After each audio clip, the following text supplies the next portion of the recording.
Merci à tous d'être là cet après-midi, dernière conférence de Secours Expo, mais peut-être la plus intéressante, et les absents auront tort, mais heureusement, l'intégralité, ou en tout cas un article sur cette conférence sera à découvrir au mois de mars dans Secours Mag.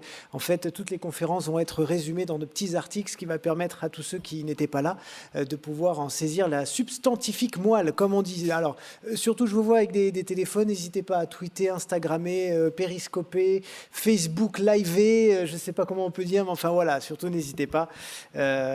Si en tout cas nos invités sont d'accord, vous pouvez y aller sans problème. Alors justement, en plus, on va parler de ça. On va parler de ce qui fait notre quotidien à tous, à savoir le numérique, les applications, les réseaux sociaux, Internet évidemment.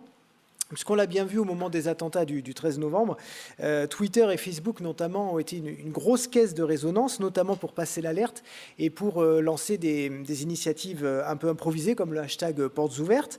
Et ça nous dit en fait quelque chose de l'évolution du monde du secours et de l'urgence.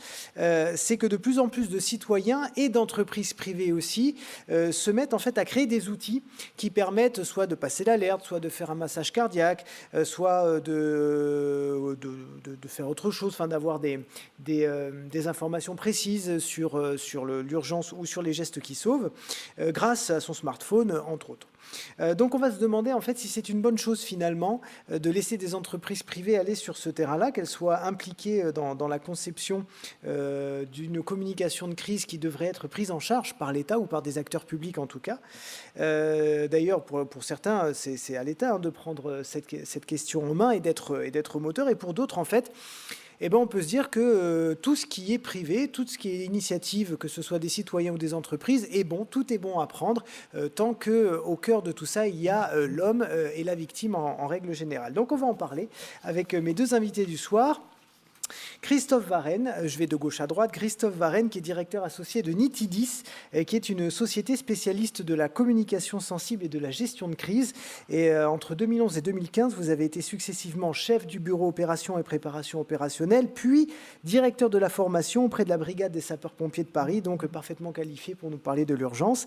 Et à ses côtés, Gilles Martin, vous êtes consultant associé chez Atrisk, une entreprise qui est spécialiste du conseil en fiabilité organisationnelle et en gestion de crise. Vous êtes également chargé de cours autour de ces thématiques à l'université de Nîmes et cofondateur du VISOV, qui signifie Volontaires internationaux en soutien opérationnel virtuel. Et c'est une association qui promeut l'utilisation des médias sociaux en cas d'urgence. Alors ma première question va être volontairement très large et puis on va resserrer au fil de ce débat. Est-ce qu'il est souhaitable aujourd'hui que des entreprises privées, décorrélées du monde de l'urgence et de l'univers médical, créent des outils de communication de crise, que ce soit des sites internet, des messages push, des applications, entre autres, pour le grand public? Qui veut commencer?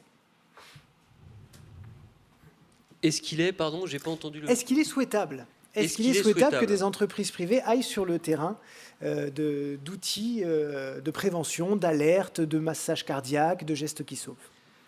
Ben moi, pour répondre très largement à votre question, mais on descendra en granularité après. Moi, je pense que toutes les bonnes intentions et toutes les bonnes initiatives sont souhaitables.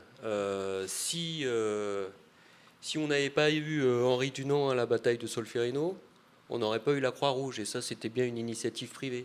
Si on n'avait pas eu l'abbé Pierre en 1954, on n'aurait pas eu Emmaüs. Et ça aussi, c'est quand même quelque part une initiative qui sort complètement du champ de l'État.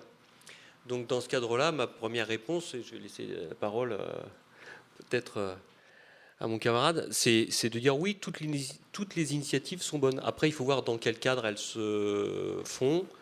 Il faut voir aussi pourquoi ce sont des initiatives privées finalement qui prennent la place, parce qu'il y a peut-être quelque part de l'autre côté, c'est-à-dire du côté public, un certain nombre de défauts qu'on n'arrive pas à surmonter. Et on est sur un champ bien particulier. Quand on va parler après de réseaux sociaux, c'est qu'on est sur un champ où on a de la rapidité, une certaine forme de violence. Je ne parle pas de la violence du fait, mais de la violence du phénomène lui-même ou de l'accélération des choses. Et est-ce que l'État est capable de réagir à ce niveau-là?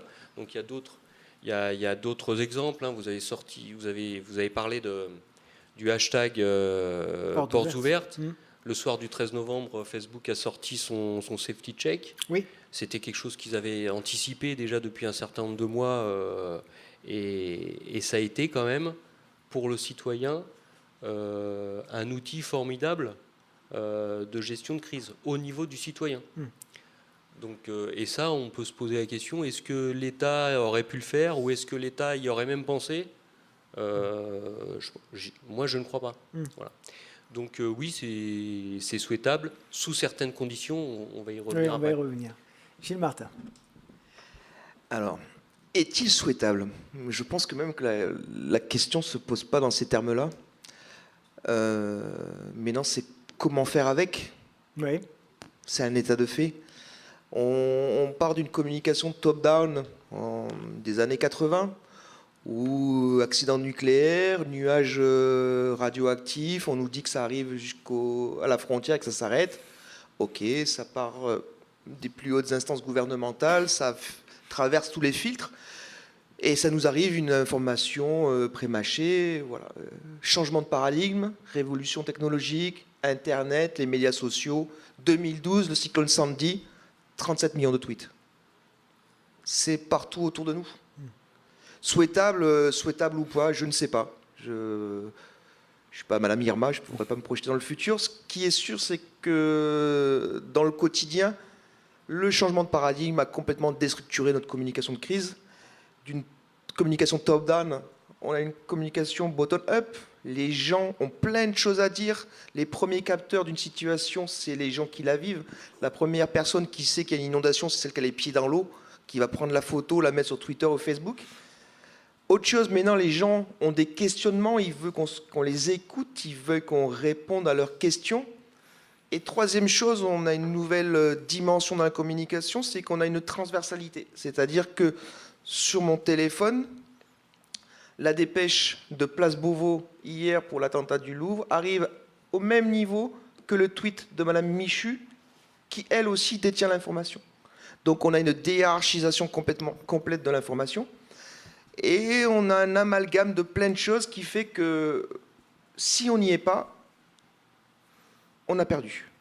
Donc est-ce qu'il est souhaitable ? Je ne sais pas. Par contre, maintenant, il faut être en phase avec ce qui se passe en ce moment. Alors là, effectivement, on parle principalement des réseaux sociaux. C'est un autre volet, effectivement, de ce débat. Et on va d'abord commencer vraiment par les entreprises privées, donc celles qui créent des applications, notamment sur les gestes qui sauvent. Est-ce que on peut vraiment confier à une entreprise privée dont ce n'est pas le métier, le médical, le secours, la création d'outils qui touchent à l'humain ? Comme cette application de massage cardiaque. Moi, quand je tape massage cardiaque sur mon smartphone, j'ai au moins une dizaine d'applications qui me proposent d'en faire. Ça me pose des questions quand même. Qu'est-ce que ça vous inspire ? Alors, tout d'abord, pourquoi les entreprises privées se mettent sur ce champ-là, finalement ? Probablement parce qu'il y a un vide. Il y a un vide. Il y a un vide. Probablement. On n'est pas dans une société qui favorise la philanthropie à l'extrême. Donc, il y a aussi certainement des sources de bénéfices à faire. Et donc, à partir du moment où il y a un espace libre et en plus des profits qui sont des profits potentiels, les entreprises s'y mettent. A contrario, pourquoi l'État ne le fait pas ? Pourquoi l'État ne le fait pas ou pourquoi l'acteur public en généralité ne le fait pas ? Moi, je pense que tout simplement, on connaît la situation de notre État ou de nos États. Si on peut élargir ça à l'Europe et puis même au monde entier. Aujourd'hui, on est on évolue dans des sociétés qui éprouvent des difficultés financières, d'une part, et qui donc priorisent leurs besoins. Et ce type de produit n'intervient peut-être pas dans leurs priorités, dans les priorités stratégiques d'un État. Ça, c'est la première raison. La deuxième raison, je pense qu'on est face à des organismes ou à plutôt des procédures qui sont extrêmement lourdes. C'est-à-dire l'État, à partir du moment où on a une idée Oui, et sa la réalisation réalisation en elle-même, Oui. voilà, il y a des phases que vous connaissez aussi bien que moi, d'appel d'offres, de marché public, de respect des contrats, etc., extrêmement encadrés, qui font qu'on prend des délais qui sont énormes, et en plus ça coûte, encore une fois, pas mal d'argent. Et donc par rapport à ça, les acteurs privés, ils vont beaucoup plus vite. D'ailleurs, juste pour rebondir là-dessus, la mairie de Paris a mis en place un appel d'offres il y a quelque temps de ça, auprès d'entreprises privées pour fabriquer une application de lancement d'alerte, me semble-t-il, comme s'ils n'étaient pas capables de le faire eux. Ou, voilà, donc ça rejoint un petit peu ce que vous dites. Donc oui, finalement, on a plus souvent recours maintenant, et je pense que les acteurs publics auront de plus en plus souvent recours à ce type de produit qui existe déjà, et c'est plus une procédure d'achat qu'une procédure complète d'innovation ou d'accompagnement à l'innovation. Voilà. Après, Gilles Martin, donc ce que je disais dans ma précédente question, c'est surtout, est-ce qu'on peut confier à des entreprises qui ne sont pas du métier quelque chose d'aussi important qui touche l'humain, notre sécurité, notre santé? Alors, je pense qu'il y a deux volets dans cette question quand on parle des applications. Les applications, elles ont deux grandes fonctionnalités. Une première, c'est apporter une technicité, une connaissance, une culture dans le domaine des gestes qui sauvent, du secourisme et autres. Et là, on peut que plébisciter, même s'il y a un modèle économique derrière, une application qui amène à faire une réanimation cardio-pulmonaire, à savoir où sont les défibrillateurs dans mon entourage, je pense que ça peut être que positif. Si la société privée s'empare de ces thématiques-là, c'est que oui, il y a un business à faire, mais ça fait des années qu'on dit que l'État doit lâcher un petit peu, de rendre l'acteur citoyen de sa propre sécurité. Si c'est les sociétés privées qui s'en emparent un petit peu, on participe au développement de la culture. Donc ça, c'est pour le premier volet. Le deuxième volet, c'est qu'effectivement, on voit ces applications émerger qui ont deux grandes fonctionnalités. C'est une qui prétend, puisque prétendent ce qu'elles le font, de pouvoir collecter des messages d'urgence. Et là, ça amène une première problématique. Et une deuxième, de pouvoir diffuser des messages d'alerte. On est sur les deux canaux des applications, le flux descendant, le flux montant. Sur le flux descendant, sur l'alerte, quelle doit être la position de l'État sur la diffusion de l'alerte? L'État, au travers du maire de la commune, du préfet de département et du Premier ministre, au regard de la loi, sont les seules autorités capables de déclencher l'alerte. Mais non, est-ce que l'État ne doit pas seulement et uniquement délivrer ce message d'alerte et, à l'instar des États-Unis, délivrer un protocole d'alerte commun à tout le monde, de manière à ce que chacun, sur votre application, Le Bon Coin, l'application que nous avons tous, on puisse recevoir cette alerte? Je trouve ça complètement judicieux. On parle, ça fait les unes de la presse en ce moment, toutes les anecdotes autour de l'application SAIP. Laissons faire aux spécialistes du monde du digital apporter, collecter, transformer, informer la population sur les messages et laissons les prérogatives à l'État de faire, à l'instar de Alerte Enlèvement. Je diffuse le message et après il est colporté par tout le monde. Ça, c'est pour cette partie alerte. Pour la partie collecte de l'information, c'est le grand challenge du moment. On a plein d'applications qui disent si vous êtes témoin d'une situation d'urgence, dites-le nous. Ça, c'est BFM TV, ça. Ça marche bien sur BFM. Ça, sur BFM, mais si vous êtes témoin de quelque chose, envoyez-nous une vidéo. Moi, j'ai une petite quinzaine d'applications qui se proposent de faire la même chose et qui dit je vais pouvoir collecter l'information et la faire remonter. Oui, mais elle va où? Pour l'instant, elle va nulle part. Et c'est ça. Donc, parce que 15 applications, moi, ça me pose cette question-là. C'est bien d'avoir 15 applications, mais si elles arrivent à personne ou à une personne qui n'est pas référente, ça pose un problème. Donc là, des travaux sont en cours. Je suis d'accord sur le constat qu'il y a un petit temps de retard, mais l'évolution technologique va toujours plus vite que le temps administratif. Tout à fait.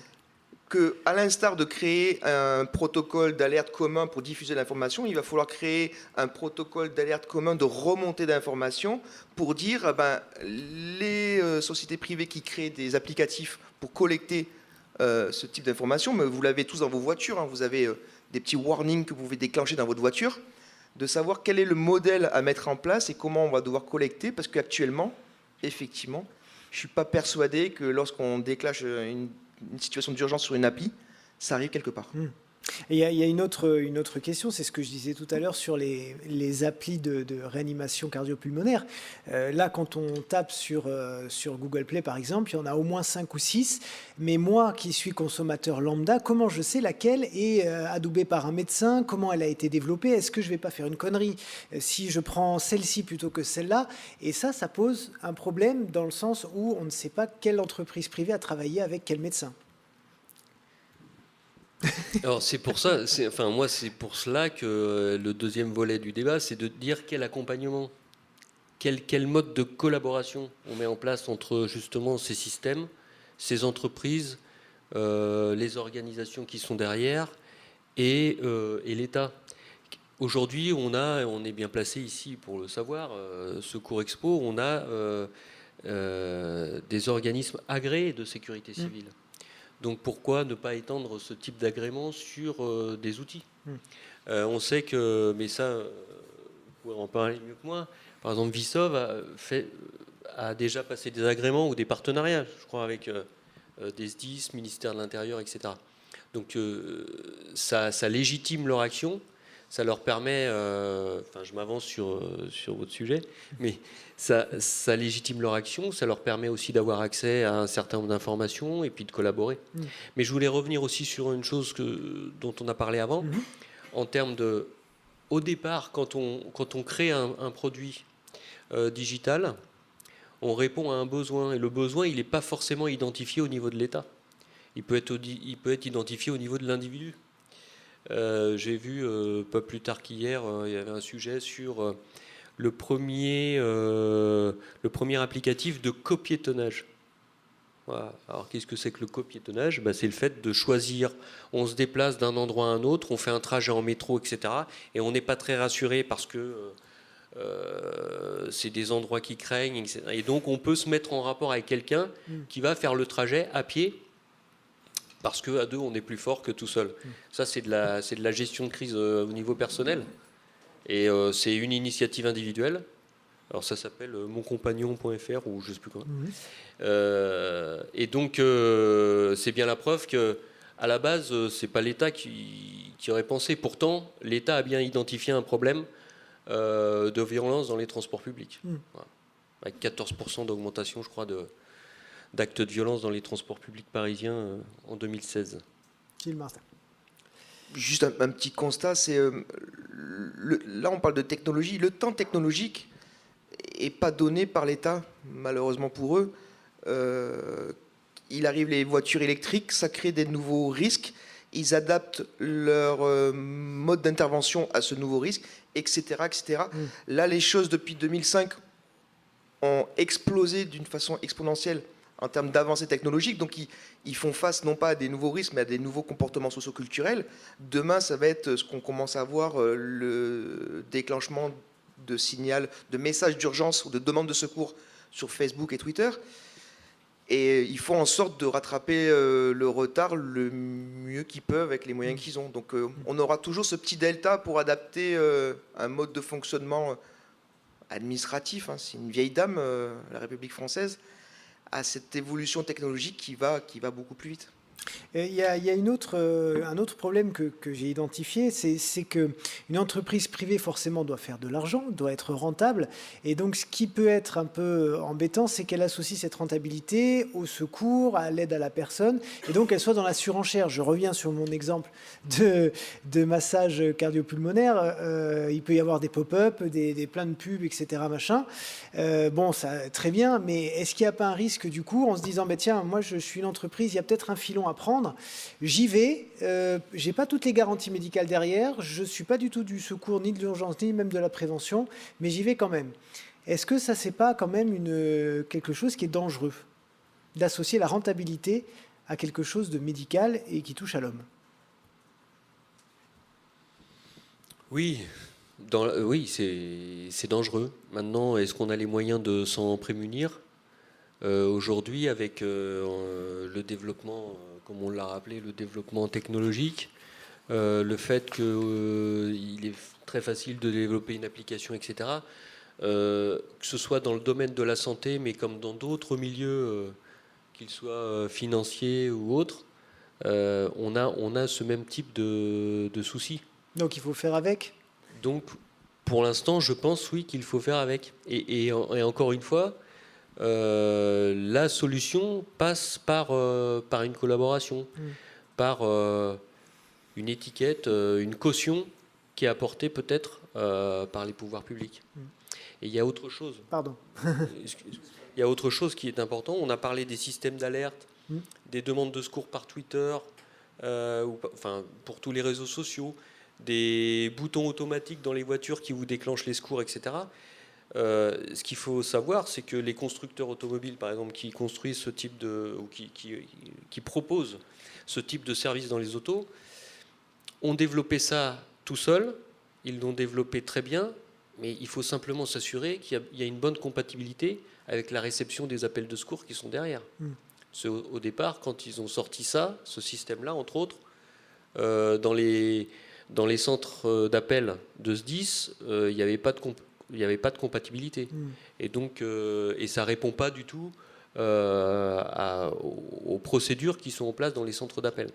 Donc il y a aussi cette problématique où on est motivé, enfin les entreprises, et là en l'occurrence les constructeurs automobiles, ils ont des pouvoirs en termes d'innovation et de recherche, ils ont des moyens qui sont très importants, ils vont très très vite, mais derrière, la compatibilité avec les systèmes en place et les systèmes publics là, n'est pas assurée. Voilà. Il y a un principe du droit français que j'aime bien, c'est le moins pire. Avant, on n'avait rien. Avant, on était dans la rue, on était face à une situation avec quelqu'un qui tombait devant nous inconscient, on n'avait rien. Maintenant, on commence à avoir pléthore d'applications perfectibles. C'est bien. Mais au moins, elles sont là. Elles sont ça là. Que vous dites. Alors, peut-être que ça n'amène pas tous les gestes, peut-être dans la précision, et qu'il y a besoin, comme dit monsieur, complètement, d'avoir un accompagnement et qu'on les labellise. À terme, il y aura forcément une forme de labellisation pour qu'on soit sûr qu'elle porte le bon discours, mais toujours est-il, c'est qu'on touche plus de monde, qu'on les fait plus résilients, plus acculturés, et qu'il y a plus de personnes qui sont en mesure de porter secours à son prochain. Donc ça reste quand même positif. Oui. Après, c'est perfectible. À nous de prendre la mesure vraiment de ce changement de modèle économique et de les accompagner de manière à ce qu'eux restent dans un business plan qui soit toujours économiquement intéressant, et que nous, on amène toujours un message cohérent et précis aux citoyens. Je profite pour me tourner vers vous. Si vous avez des questions, surtout n'hésitez pas, vous levez la main, je vous donnerai le micro. Des questions ou des commentaires, des ajouts, hein, voilà, surtout n'hésitez pas. Et ben voilà. Eh ben, il est parti. Vous prenez la parole comme ça, écoutez, c'est pas grave. Monsieur, la question, est-ce que cet accord, ce partenariat public-privé, est-ce que c'est pas une question de normes, de normalisation et d'accord sur les modes opératoires? Je reformule. Bonjour messieurs, est-ce que ces difficultés que l'on rencontre entre la relation public-privé, adéquation, crise, objectif-résultat, est-ce que c'est pas une question de normalisation et pas seulement une question de bonne volonté, mais aussi d'ordre? Alors, tout à l'heure, je vous ai parlé de protocole d'alerte commun. C'était juste parce que j'ai fait la traduction rapide du Common Alert Protocol des Américains, où eux ont normalisé tout ça. Donc, quand l'État ou l'État fédéral déclenche une alerte, elle est formalisée sous une certaine norme, et n'importe qui peut la récupérer et la faire entrer dans son application. Voilà. Donc ça, c'est déjà, ils ont un petit, on va dire, clic d'avance. Donc c'est quelque chose qu'on pourrait nous aussi mettre en place. Et je sais que le ministère de l'Intérieur, la DGSCGC réfléchit à cela. Maintenant, il y a toute la partie flux remontant qui est énorme, de collecte au travers des applications, de normaliser quelle est la norme de la position de la victime, etc., etc., etc. C'est à l'étude, mais ça commence à être un sujet pressant au vu de l'émergence d'applications. Mais complètement d'accord, c'est juste, entre guillemets, c'est de la norme. Il faut normer. Est-ce qu'il y a d'autres interventions avant qu'on continue? Oui.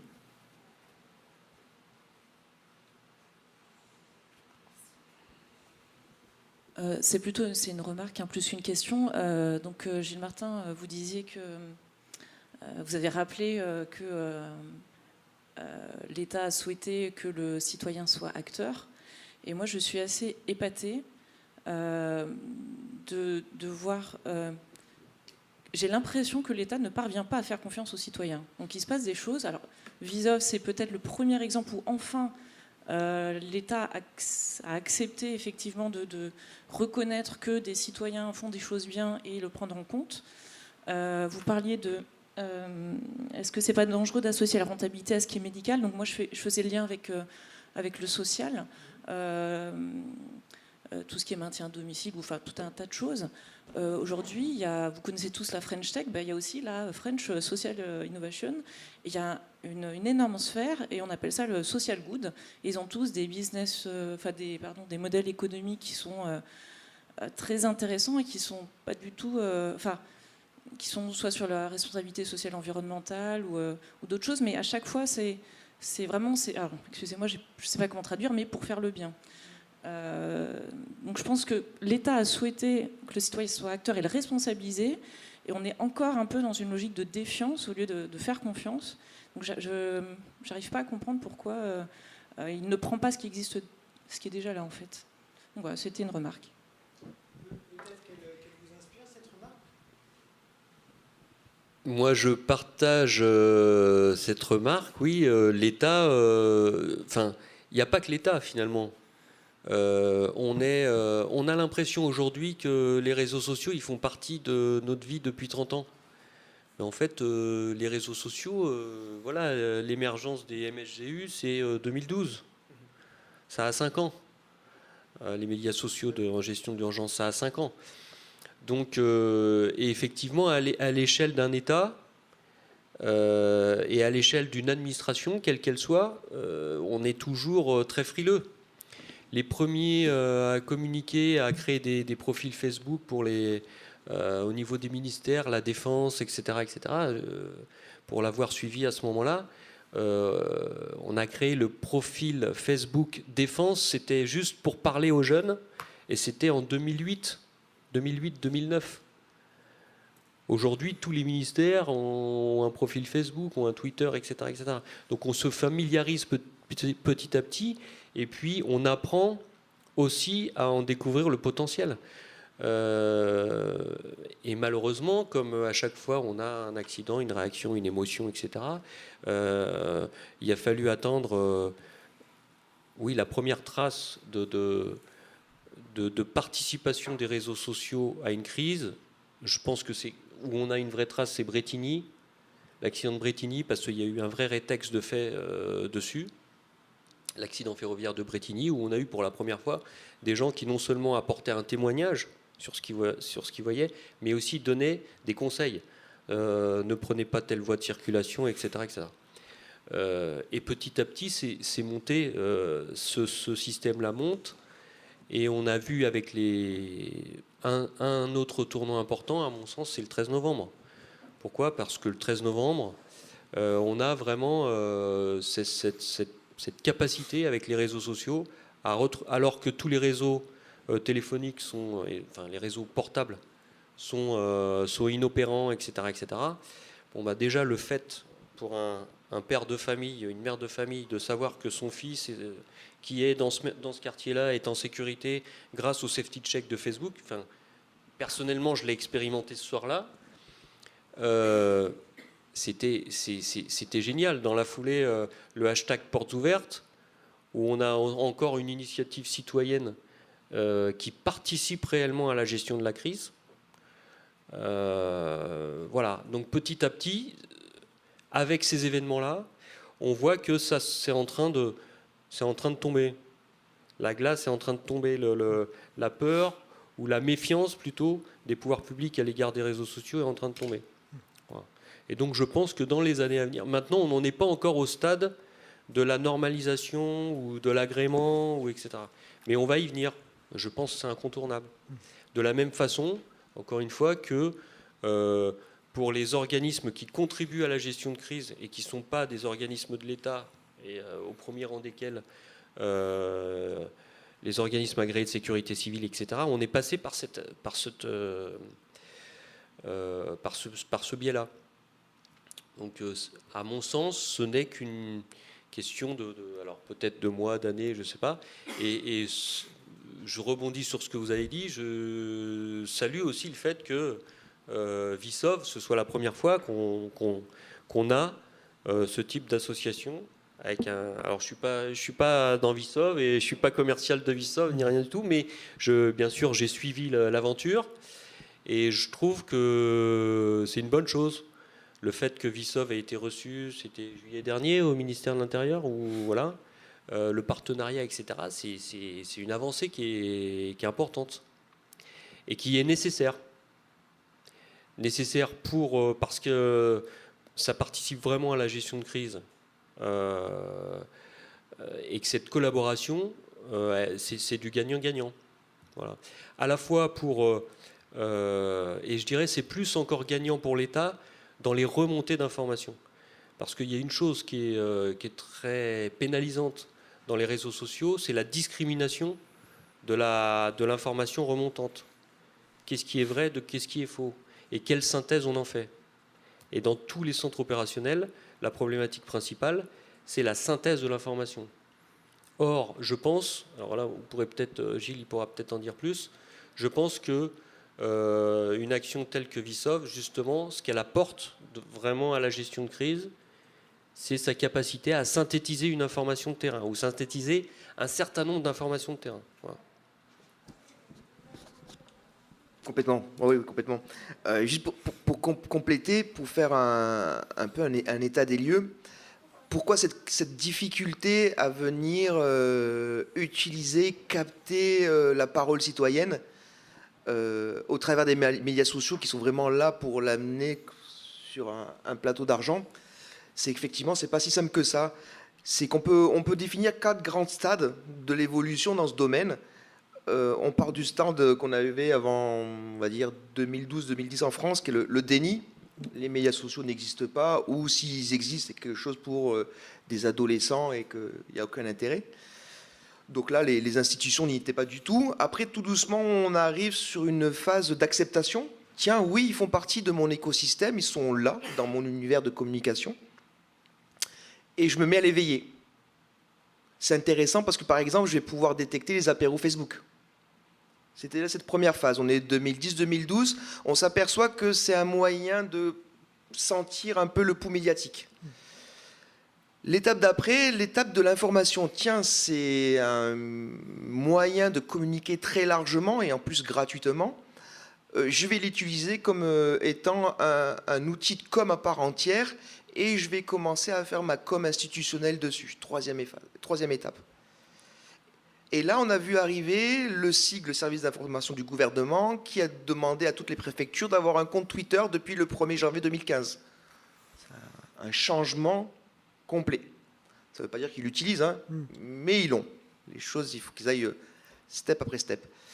Et la dernière et quatrième phase, c'est l'interaction parfaite. C'est-à-dire, je commence à interagir avec les gens et j'utilise l'information. Et là, dans cette phase-là, on voit que la partie de collecte de l'information, la collecte, ce que disait Christophe, l'analyse, la synthétisation, 110, je répète, 37 millions de tweets. Les inondations de juin 2016 sur Paris, on doit être dans quelques petits millions de tweets, commentaires Facebook ou autres. Et après, tout ça, pour le valider, pour en faire de l'information, du renseignement, et que ça devient un réel outil d'aide à la décision, eh ben, c'est un saut technologique auquel les administrations ne sont pas encore prêtes. Donc il était très facile pour elles de passer de la phase du déni à l'information et communiquer dessus, parce qu'elles ont fait copier-coller de leur communiqué de presse et les ont mis sur Facebook. Maintenant, venir tout capter, ça demande des moyens humains, et dans les temps qui courent, l'État n'est pas très riche en moyens humains. Alors justement, sur les réseaux sociaux, l'un des gros problèmes qu'on a vu, notamment aussi au moment des attentats du 13 novembre, c'est des initiatives privées de bonne volonté, certes, mais qui peuvent aussi tweeter de grosses bêtises. Notamment, je crois, 2 jours après le 13 novembre, il y a eu une annonce, quelqu'un qui a tweeté « coup de feu à Châtelet, attention, barrez-vous, hashtag portes ouvertes, machin truc ». Donc une espèce de réplique de l'attentat, sauf qu'il n'y avait absolument rien à Châtelet. Et donc, l'un des problèmes de ces initiatives privées, notamment sur Twitter, c'est la validation, parce que depuis tout à l'heure, vous parlez de la hiérarchisation, de comment faire une information, mais pour nous aussi, journalistes, l'une des premières préoccupations, c'est la validation de l'information. Comment on fait pour, en communication de crise, lorsque chacun est une source d'information et parfois une source qui n'est pas fiable? Comment on fait C'est une réalité, j'aimerais savoir comment vous l'appréhendez. Comment on fait Alors, au niveau d'une crise de cette ampleur-là, c'est la parole publique qui doit reprendre le dessus et qui doit contre-communiquer. C'est un peu la bataille des tweets et pour remettre une vérité en place. Mais souvent, la parole publique est moins crue que voilà. la parole privée. Et surtout, là, on va se battre contre des délais qui sont incompatibles avec ceux de la gestion de la crise en cours.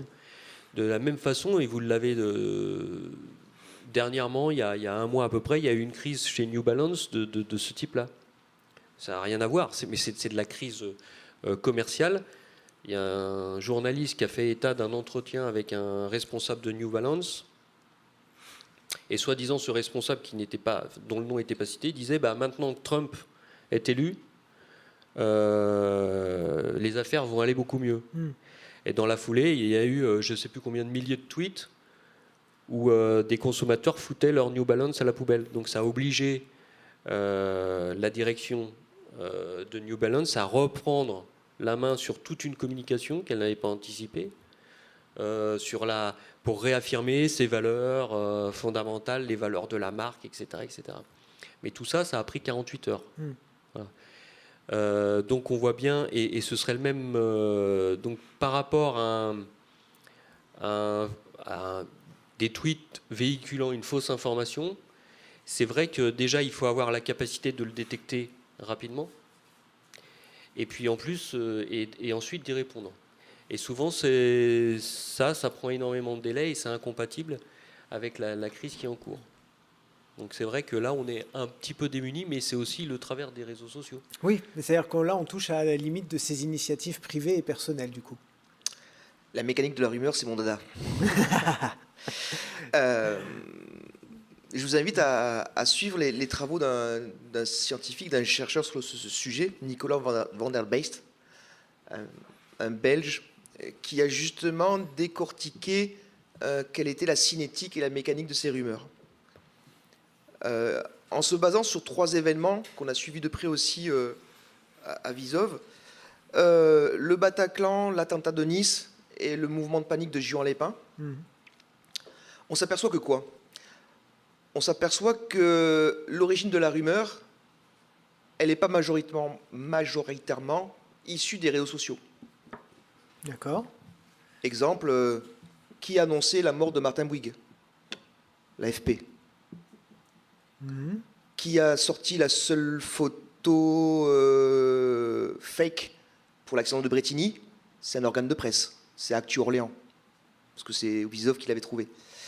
Donc, oui, les médias sociaux colportent toutes les informations, les bonnes comme les mauvaises. Mais ce n'est pas forcément un générateur à proprement dit. C'en est un aussi.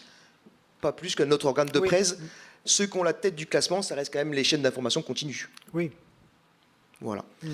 Après, qu'est-ce qu'on peut s'apercevoir? On peut s'apercevoir encore 4 étapes.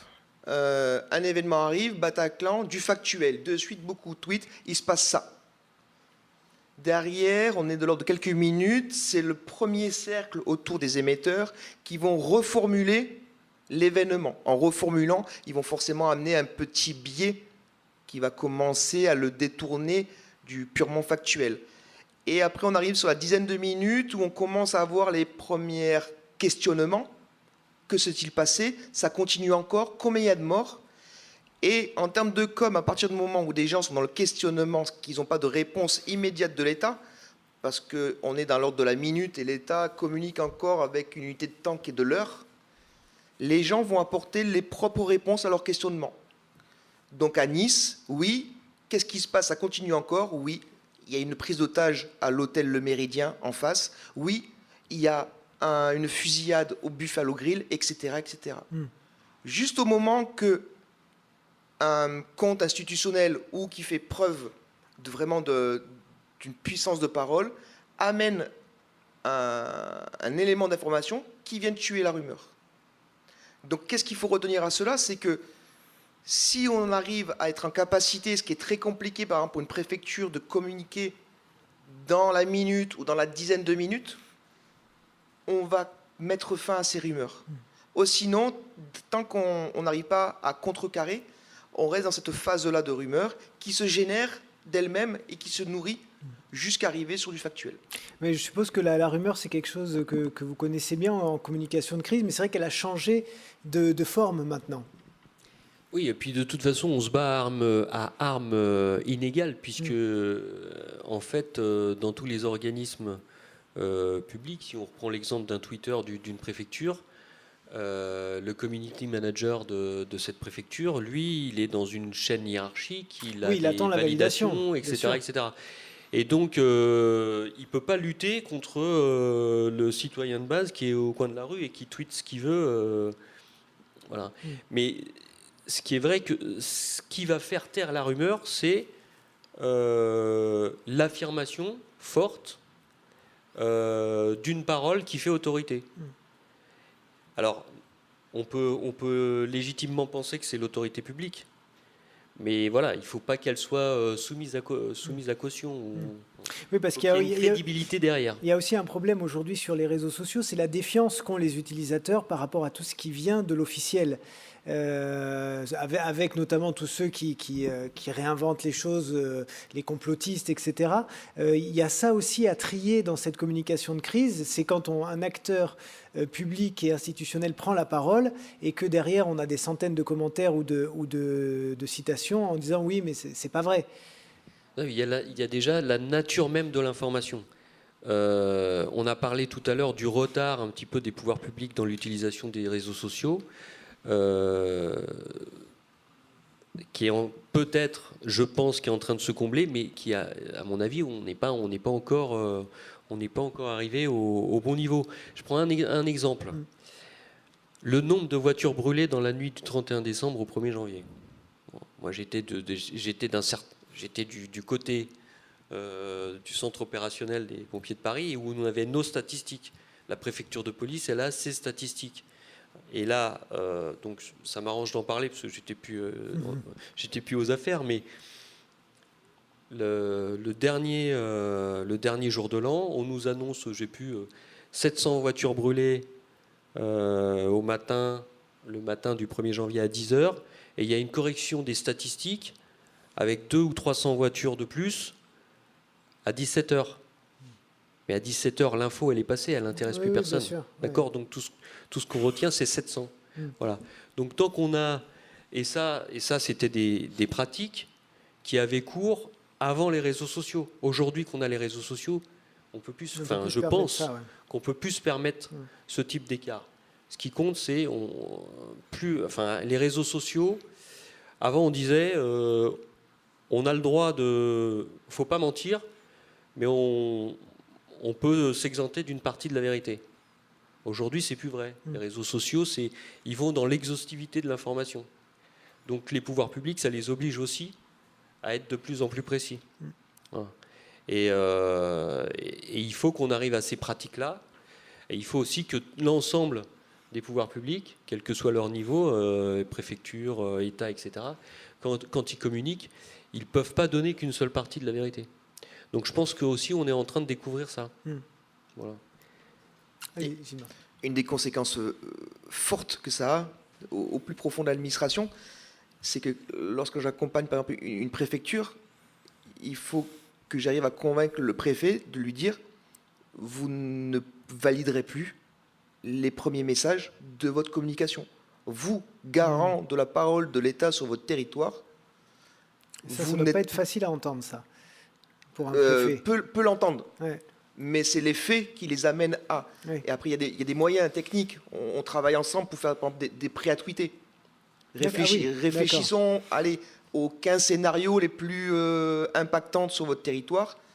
Monsieur le préfet, est-ce que dans telle situation, accepterez-vous que votre chargé de com tweet tel message? Tweet. Et bien sûr, c'est du bon sens. Et en fait, c'est de la pédagogie. on arrive à faire des choses qui fait qu'on arrive à les mettre en équation. Il faut arriver à les convaincre de dire, même si vous ne savez pas, dites-le. Parce que dire qu'on ne sait pas, c'est déjà communiquer. Bien sûr, oui. Vous mettez un pied dans la porte et vous apparaissez dans le paysage médiatique de la communication et vous devenez un acteur. Et vous arrêtez de subir et vous êtes dans le même tempo. Donc, bon, ça c'est une parole idéale que je dis, hein. Je ne dis pas que ça marche partout, mais c'est un message qui commence à se faire entendre tout doucement. Allez-y. Oui, je rebondis sur ce que dit Gilles. C'est important d'être dans les premiers ou d'être le premier à communiquer. Parce qu'en fonction des médias, on va accrocher tout de suite. Même On va si on accrocher sait pas, la du cible. coup, hein, même si on ne sait pas. Comme Mais le disait en fait, Gilles. on sait toujours quelque chose. Oui, Le fait, mais même si on ne sait pas tout à fait, le principal, voilà, c'est de prendre la au parole début, rapidement. en termes de communication de crise, on sait que dans les premiers instants, on peut très bien communiquer en restant purement factuel. Une date, un lieu, une heure et un message essentiel de sauvegarde, par exemple, ça suffit simplement. Et ça, c'est des choses, notamment en termes de sécurité civile, où on a quand même une visibilité sur les scénarios que l'on peut préparer à l'avance. Mais il est important de le faire dans les premières minutes parce que c'est celui, par exemple, c'est celui qui va inaugurer en quelque sorte le hashtag qui va être suivi. Vous voyez ? Oui. Donc et donc prendre l'initiative dans ce cas-là, c'est important. Dans ces cas-là. Alors maintenant, c'est vrai que il faut que les décideurs publics, voire les décideurs politiques, fassent confiance. Ça, c'est Et une autre paire de manches.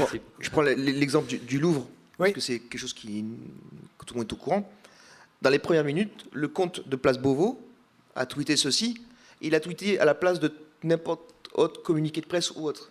Le tweet est le média de l'immédiateté de Est-ce que l'information vous pouvez lire officielle. le tweet en question? Et qu'est-ce qu'on voit dessus? Événement grave de sécurité publique est en cours. La priorité est à l'intervention des services de sécurité et de secours.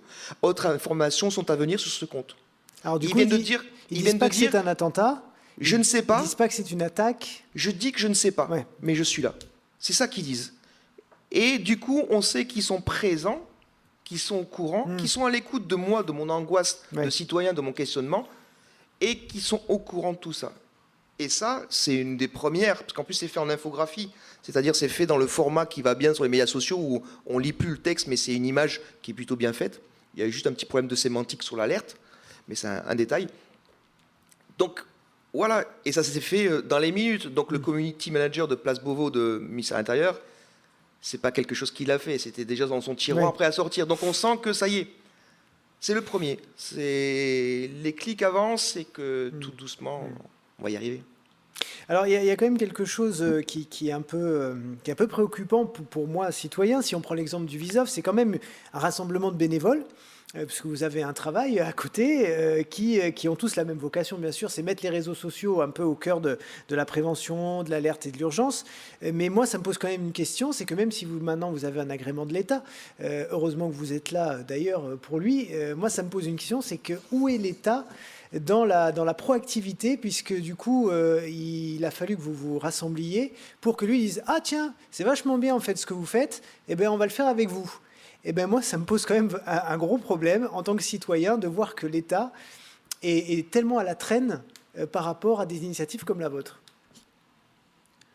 Est-ce que vous êtes étonné de voir des camions de la Croix-Rouge ou de la Protection civile dans les rues de Paris? Non. C'est une association Oui, d'accord. qui a délégation de service public et qui va sauver vos proches, votre famille. 2004, l'acteur citoyen de sa propre sécurité, prenons-nous en main et on concourt tous au même, et c'est l'objectif.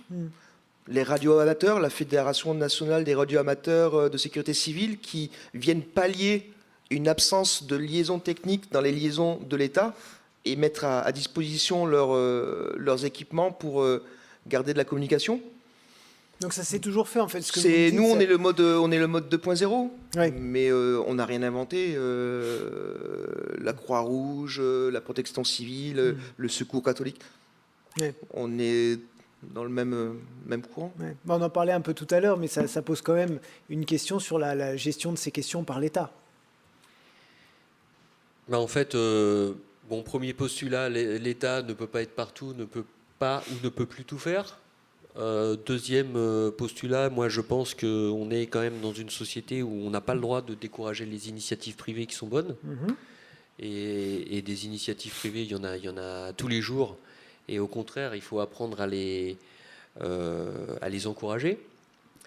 Et puis donc après, il faut trouver les moyens de collaborer avec tout ça.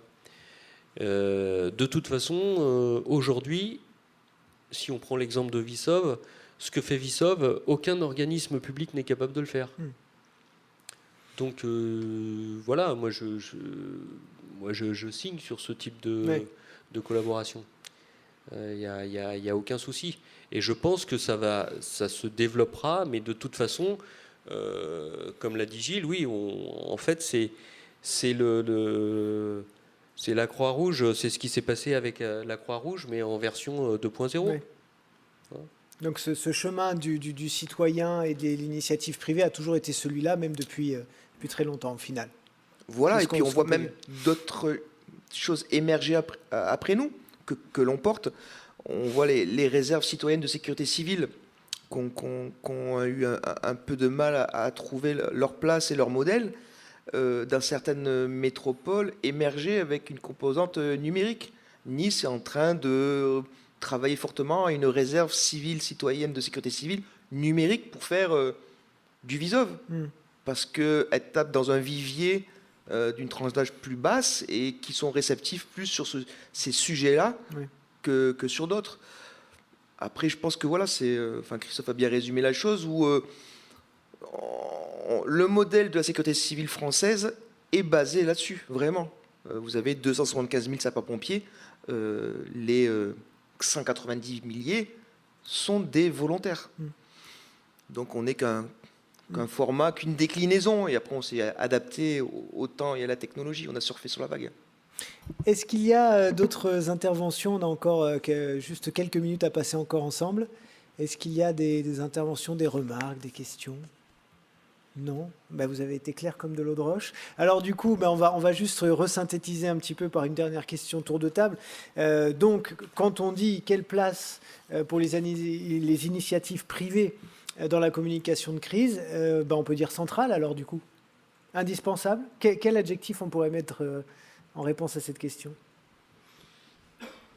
Incontournable, moi je dirais. Ouais, ça marche aussi. Incontournable, et je voudrais revenir sur un aspect de la question qui était dans l'intitulé de la conférence, c'est finalement qui est légitime. Et donc aujourd'hui, je pense que le vrai défi, c'est pas de savoir si l'acteur légitime il est public ou privé, c'est la caution qu'on lui donne, c'est-à-dire d'avoir un affichage réel des acteurs légitimes pour éviter justement d'avoir une prolifération de gens qui vont peut-être animés par de bonnes intentions, mais qui vont pas être suffisamment exhaustifs ou qui vont pas être en capacité de délivrer ou de répondre aux bons besoins. Donc oui, la voie, moi ma conclusion c'est que ce qui est incontournable, c'est cette collaboration, elle est incontournable. Maintenant, ce qui devient urgent, et c'est la façon dont on la légitime par le biais de normes, d'accords, de partenariats, etc. Voilà. Gilles Martin, pour conclure. Une parole toute faite. Moi, je dis la légitimité, c'est le public qui vous la donne. Écrivez sur les médias sociaux, puis vous allez voir de suite qui est légitime. C'est ceux qui répondront et qui se feront entendre. Donc après, la légitimité, elle est toute faite. Et après, sinon, moi, je prendrais les paroles de la loi de 2004 de modernisation de la sécurité civile. Le citoyen, acteur de sa propre sécurité. Je pense que ça dit quand même pas mal de choses. Bien, merci beaucoup. On peut applaudir nos deux invités. Merci beaucoup. Merci à vous également d'avoir été là. Voilà, c'était la dernière conférence de ce salon. Merci d'avoir été avec nous. Et puis à l'année prochaine. Merci beaucoup.